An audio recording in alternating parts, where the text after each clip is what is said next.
భగవద్గీతే భవద్వేషిణి. ప్రియ భగవద్బంధువులారా, మిగతా ప్రాణులకి మనిషికి జ్ఞానంలో కొన్ని తేడాలున్నాయి. సామాన్య జ్ఞానం చాలా ప్రాణికోటిలో మనకు కనిపిస్తుంది. ఎక్కడైనా ఇంట్లో ఒక మూల డబ్బాలో ఒక తీపి వస్తువులు తయారు చేసి పెడితే ఎక్కడి నుంచి వస్తాయో తెలియదు, చీమలు దారి కట్టి దాన్ని పట్టుకునే ప్రయత్నం చేస్తాయి. ప్రయత్నమేమి, ఎలాగోలాగో అక్కడికి చేరతాయి. ఎంత జాగ్రత్తగా దాన్ని సీల్ చేసి పెట్టినా ఆ లోపలికి వెళ్ళి కావలసినటువంటి వాటిని దాన్ని తింటూనే ఉంటాయి, తీసుకువెళ్ళిపోతూనే ఉంటాయి. ఇది మనం గమనిస్తున్నాం. అంటే దానికి కూడా జ్ఞానం ఉంది. ఎక్కడో చెట్టు చివర కూర్చున్నటువంటి ఒక పక్షి క్రింద ఉండే ఒక వ్యక్తి చేతిలో తన కర్రని ఇటా ఊపితే దానికి అక్కడి నుంచి ఎగరాలి అని తెలుస్తుంది. దానికి కూడా జ్ఞానం ఉంది అనే అర్థం. ఒక చెట్టు కూడా అది పెరిగేటటువంటి క్రమంలో ఏదైనా ఒక అడ్డు వస్తే జాగ్రత్తగా తన కొమ్మలతో ఇలా పక్కకి వంగి అక్కడి నుంచి మళ్ళీ అలా పెరుక్కుంటూ పోవడం మనం గమనిస్తున్నాం. దానికి కూడా మనం గుర్తించలేని స్థితిలో ఒక రకమైనటువంటి జ్ఞానం ఉందన్నమాట. కొన్ని చెట్లని మనం గమనిస్తాం, వాటిని ఇలాగ మనం తాకపోతే అవి ఆకులను ముడిచేసుకుంటాయి. మళ్ళీ కొంత దూరం మనం వెళ్ళిపోయిన తర్వాత కొంతసేపటికి క్రమంగా తెరుచుకుంటాయి.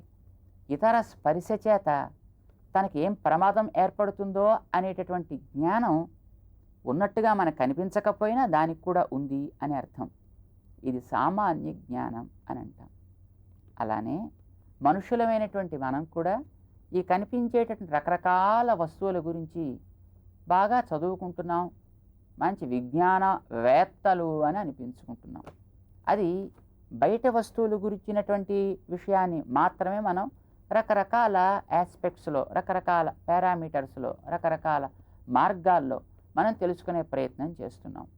అందులో ఉండేటటువంటి పై స్ట్రక్చర్ గురించి, అందులో ప్రసరించేటటువంటి జీవ పదార్థాన్ని గురించి, దానికి ఉండేటటువంటి జాతి లక్షణాల గురించి, అందులో ఉండేటువంటి జీన్స్ గురించి, ఇలాగ ఒక్కొక్కరు ఒక్కొక్క విషయక విజ్ఞాన పరిశీలన చేయడం మనం చూస్తున్నాం. ఇవన్నీ కూడా బయటి విషయాల గురించినటువంటి పరిశీలన అని మనం అంటాం. ఇది సామాన్య జ్ఞానం అని అంటాం.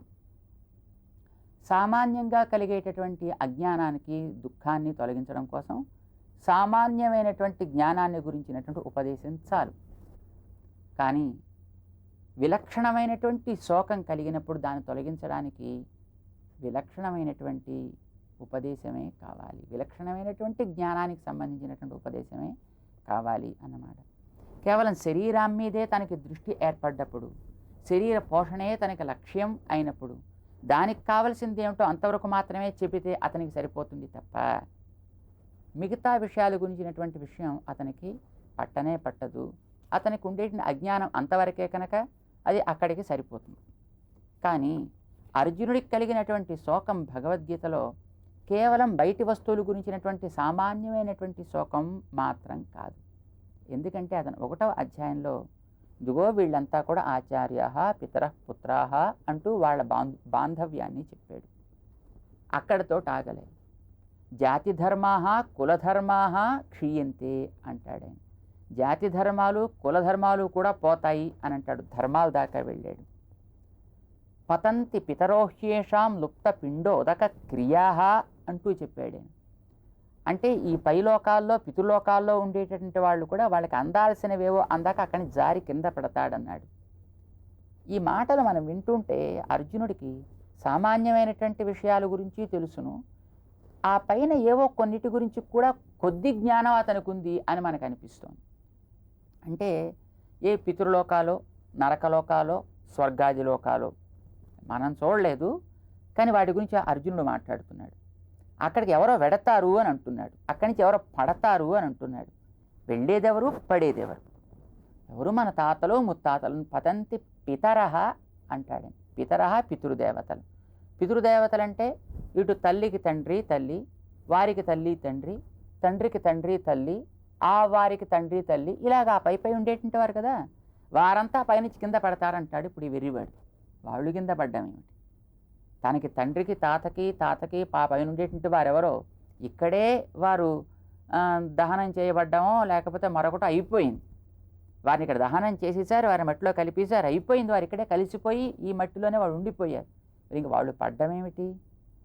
పడుతున్నారు అని అన్నాడంటే ఈ దహించబడ్డ వస్తువు ఒకటి ఉంది, ఇందులోంచి అక్కడికి వెళ్ళిన వాడెవడో ఉన్నాడు అని వీడికి మనస్సులో ఉందన్నమాట. వాడి దేహం కంటే వేరు అని విషయం తెలిసినట్టు మాట్లాడుతున్నాడు. దేహం పోయినా వాడు పోడు అని తెలిసినట్టు మాట్లాడుతున్నాడు. కనుక లోపలుండే వాడెవడో వాడు పోడు. వాడు ఈ లోకంలో ఉంటాడో లేదా పితృలోకాల్లో ఉంటాడో ఎక్కడైనా వాడు ఉంటాడని తెలుస్తోంది.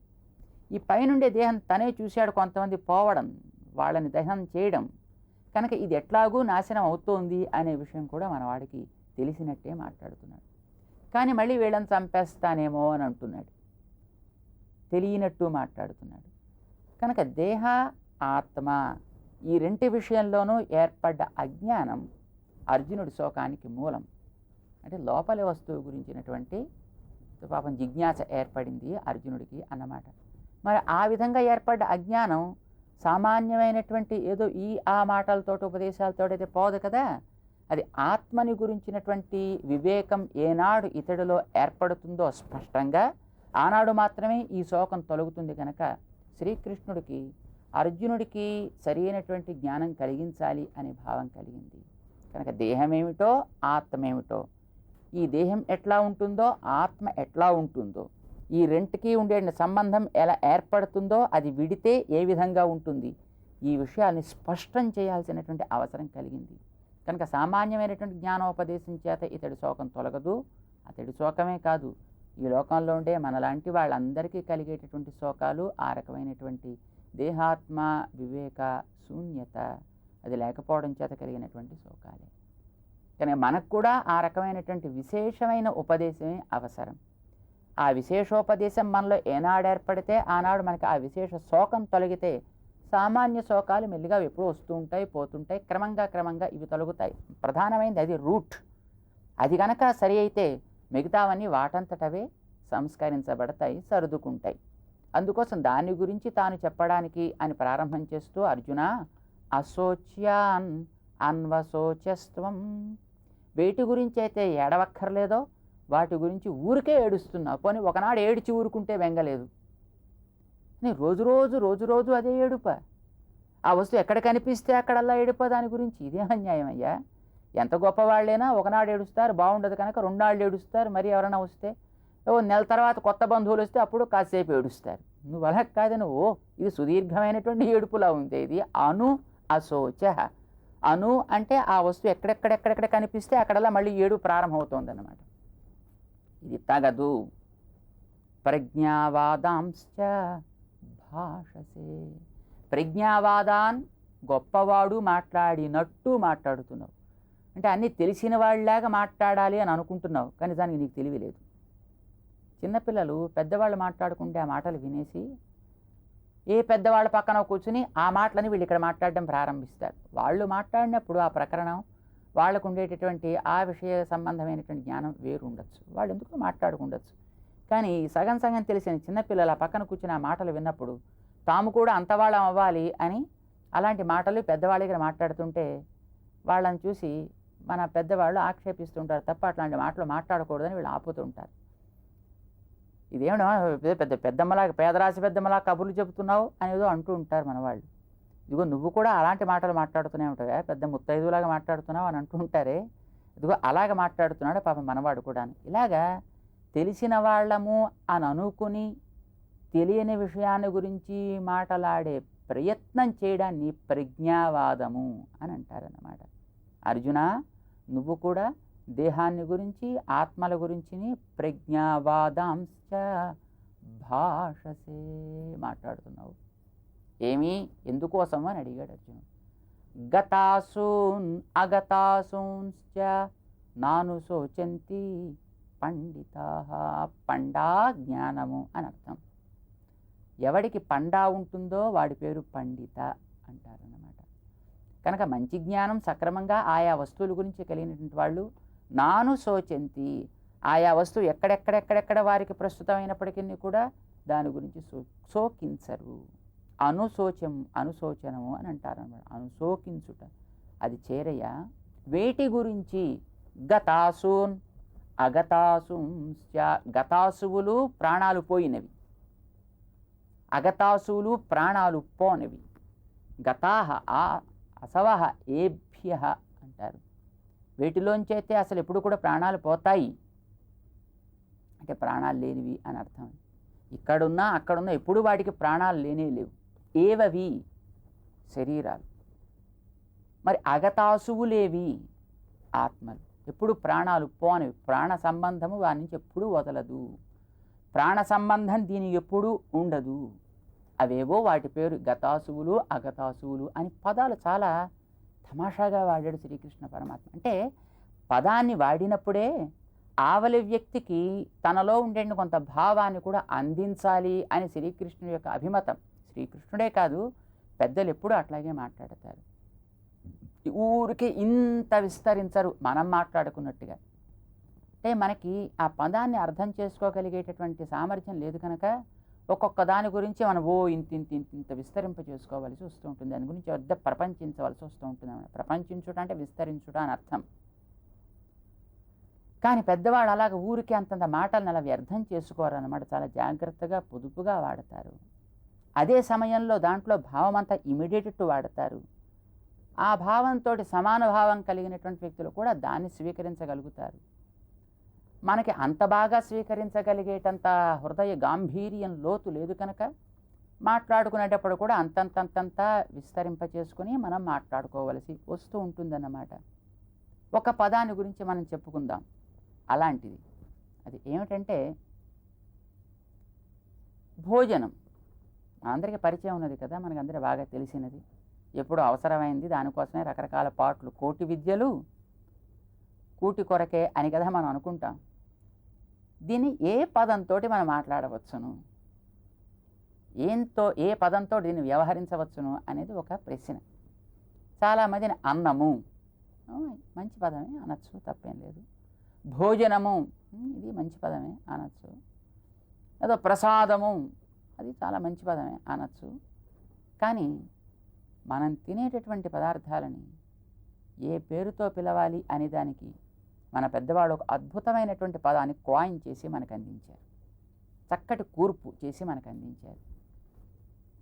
ఏమిటి చేసి ఇచ్చారు అంటే ఆ పదం పేరు అనుయాగము అంటారు. అనుయాగం అయిందా అంటే భోజనం అయిందా అని అర్థం అన్నమాట. ఏమిటంటే బాగా అర్థం కావట్లేదు, బొత్తిగాని భోజనం అంటే సుఖంగా అర్థమవుతోంది. అనుయాగం అంటే ఏమిటో మనకు తెలియకుండా అని అనిపిస్తుంది మనకి. కానీ ఆ పదాన్ని వాడినప్పుడు దాని వెనక ఎంత భావం ఉందో దీని గురించి మనం కొంచెం విస్తరించుకుంటే కానీ మనకు అర్థం కాదు కనుక కొంచెం దాన్ని విస్తరించేటువంటి ప్రయత్నం చేస్తాం. శ్రీకృష్ణుడు భగవద్గీతలో 4వ అధ్యాయంలోకి వెళ్ళిన తర్వాత నువ్వు ఏది తిన్నా దాన్ని యజ్ఞం కింద మార్చి తింటేనే అది నువ్వు నీకు కావలసిన రీతిలో అనుభవిస్తున్నట్టు తప్ప అలా చేయకుండా తిన్నావా అది పాపాన్ని తినుట. తేతు అఘం భుంజతే. వాడు పాపమునే తింటున్నాడు కనుక వాడు కూడా పాపి అన్నాడు. మరి వండుకుంటేనో ఏ పచంతి తేపి పాపాహ. ఎవడైతే అలా తన కోసం తన పొట్ట కోసం వండుతున్నాను అని అంటాడో వాడు కూడా పాపాన్ని వండుతున్నవాడే. వంట మానేయాలా, తినడం మానేయాలా, ఇతరులకి పెట్టడం మానేయాలా? మానేస్తే మనమే ఉండం కదా, వాళ్ళు ఉండరు కదా, కనుక మారడానికి వీల్లేదు. తినాలి. తిను, తప్పు లేదన్నాడు కృష్ణుడు. కానీ నా కోసం తింటున్నా, నా కోసం వండుకుంటున్నా, ఈ పొట్ట కోసమే నేను బతుకుతున్నాను అని అనుకోవడం మార్చమన్నాడు. ఏమని చేయాలి? ఈ శరీరం నీకు ఇచ్చినవాడు ఒకడున్నాడు కారణం. వాడు నీకు దీన్ని ఇచ్చాడు కనుక వాడి కోసం దీన్ని వాడాలి. వాడి కోసం దీన్ని వాడాలని అనుకుంటే దాని పేరే యాగము అంటాం. వాడి పేరు పరమాత్మ. వాడి కోసం దీన్ని వాడటం వాడు చెప్పినట్టుగా వాడాలి కదా. వాడు చెప్పినట్టుగా వాడి కోసం దీన్ని వాడడం అనగానే దాని పేరు ఆరాధన అంటాం. కనుక వాడి పేరు భగవానుడైతే దీన్ని వాడి కోసం వాడాలనుకుంటే అది భగవద్ ఆరాధన అయింది. చేత ఆరాధన కోసం దీన్ని వాడు. యజ్ఞార్థాత్ కర్మణోన్యత్ర లోకోయం కర్మబంధన. ఎవడైతే దీన్ని భగవద్ ఆరాధన కోసం కాదు అనుకుంటూ వాడతాడో వాడికి ఇది మరింత ఉచ్చు బిగుస్తుంది. ఎవడైతే దానికోసం అని అనుకుంటాడో ఇదివరకు వీడికి ఉండే ఉచ్చులు కూడా విడుతాయి అని కృష్ణుడి యొక్క ఉపదేశం. దానికి యజ్ఞము అని పేరు. యజ్ఞం అంటే భగవద్ ఆరాధన. యజ దేవ పూజాయాం అని ఒక ధాతు. ఆ రకంగా దేవుడి యొక్క ఆరాధన కోసం అంటే యజ్ఞం కోసం దీన్ని వాడుతున్నాను అని అనుకోవాలి, అలాగే వాడాలి. యజ్ఞంలో భగవంతుడికి అర్పించే ఉంటాయి. నువ్వు వండేటటువంటిది కూడా భగవద్ అర్పణగా నువ్వు వండు, తప్పు లేదు. భగవంతుడి కోసం నేను వండుతున్నాను. ఆ భగవంతుడు అంతటా ఉంటాను అని తానే చెప్పుకున్నాడు. మరి అంతటా అంటే ఇప్పుడు ఈ లోపల మాత్రం ఉండడా ఏమిటి? కానీ ఇందులోనూ తాను ఉంటాడు. ఇందులో ఉంటే వాడి పేరు అంతర్యామంట. ఇందులో మనకు ఆకలి వేస్తోంది. ఆకలికి కూడా వాడి పేరే. ఆకలి కూడా వాడి పేరులో ఒక పేరే. అయితే ఈ ఆకలి అని మనం తెలుగులో అంటున్నాం, సంస్కృతంలో వైశ్వానర అని అంటారన్నమాట. అహం వైశ్వానరో భూత్వా, నేనే వైశ్వానర అనే పేరుతోటి ఈ ప్రాణికోటి అందరి లోపల ఉన్నానన్నాడు. ఇప్పుడు నువ్వు దేవుడికి ఆరాధన చెయ్యాలంటే ఆరాధనలో ఒక భాగం ఆరగింపు, అంటే ఏదో వండి ఆయన కోసం చూపించడం. అక్కడ చూపిస్తాం, అక్కడ తినడు, అక్కడ తినకూడదు. నేను తిన్నన్నాడు అక్కడ. మరి ఎక్కడ తింటావు? నీ లోపల ఉండి తింటా అన్నాడు. అంటే ఇప్పుడు లోపలికి పంపించాలి కదా, కనుక ఈ లోపలికి కూడా పంపించు. నీకు కడుపు నిండుతుంది, భావం సక్రమంగా ఉండి లోపలికి పంపిస్తే వాడిని నువ్వు ఆరాధించినట్టు అయింది. తిండి మానమన్నాడా అంటే ఆయనకు నమస్కారం, ఆయన జోలు మనకొద్దు. తినమన్నాడు హాయిగాను, కానీ నేను లోపల ఉంటాను అని అనుకుని తినమన్నాడు. ఇది మనకి ఆరాధన అయింది. అంటే నువ్వు ఈ లోపల భగవంతుడికి అర్పించాలి. అర్పించడమే నువ్వు చేయవలసినటువంటి ఆరాధన. దాన్ని మనం జాగ్రత్తగా తెలుసుకుంటే దానికే అనుయాగం అని పేరు. అంటే నువ్వు బయట భగవంతుడిని ఆరాధించి చూపించి దాన్ని ఇప్పుడు లోపలికి అందించు. లోపలికి అందించాలి అంటే పొద్దున్న లేవగానే మరి తినేలేం కదా. ఆ లేవగానే మనం మొట్టమొదటి కాస్త దేహాన్ని శుద్ధి చేసి వస్తువులు జాగ్రత్తగా సేకరించి వాడిని ఒక చోట ఒక మూర్తిలో దేంట్లోనే పెట్టుకొని అక్కడ బయట చూపించి అప్పుడు ఈ లోపల ఉండేటువంటి వాడు ఆయనే అని భావన చేసి అప్పుడు లోపలికి మనం అందిస్తున్నాం. అంటే నేను తింటున్నాను అనంటే తినడానికి ముందు ఇంత సంస్కారం జరిగింది అని అర్థం. బయట చేయడాన్ని యాగం అంటాం, అది అయిన వెంటనే లోపల వాడికి అందిస్తాం. వెంటనే అంటే సంస్కృతంలో అను అంటారు. కనుక బయట యాగమైన అను యాగ, యాగము అనుయాగము అంటాం. కనుక నీకు తెలుసో తెలియకో అనుయాగం అయింది అన్నావు అంటే నేను యాగం కూడా చేశా అంటే భగవంతుడిని ఆరాధించానంటే ముందర నేను శుద్ధుణ్ణయ్యా, వస్తువుని సంస్కరించాను. పదం ఒక్కటి మనం వాడితే దాని వెనకాతల బోల్డ్ అంత భావాన్ని కూడా మనం అందిస్తున్నాం అన్నమాట. భావాన్ని అందిస్తున్నాం అంటే అది మనలో ఉంది అని అర్థం. అంటే మనని మనం సంస్కరించుకుంటున్నాం, ఎదటి వ్యక్తులను సంస్కరిస్తున్నాం. ఆ పదానికి ఆ శక్తి ఉంది. ఆ పదాలు మనం జాగ్రత్తగా గమనించడం చాలా అవసరం అంటారు. అందుకే మనిషికి వాక్కుకి చాలా ప్రభావం ఉందంటారు. శ్రీకృష్ణుడు కూడా ఇక్కడ రెండు విచిత్రమైన పదాలు వాడతారు. గతాసూన్ అగతాసూన్శ్చ. ఆ పదాలని గురించి కూడా మనం స్పష్టంగా తెలుసుకోగలిగితే ఆయన భావం మనకు అర్థమవుతుంది. పై భగవద్గీత మనకు అర్థమవుతుంది. తెలుసుకునే ప్రయత్నం చేద్దాం. జై శ్రీమన్నారాయణ.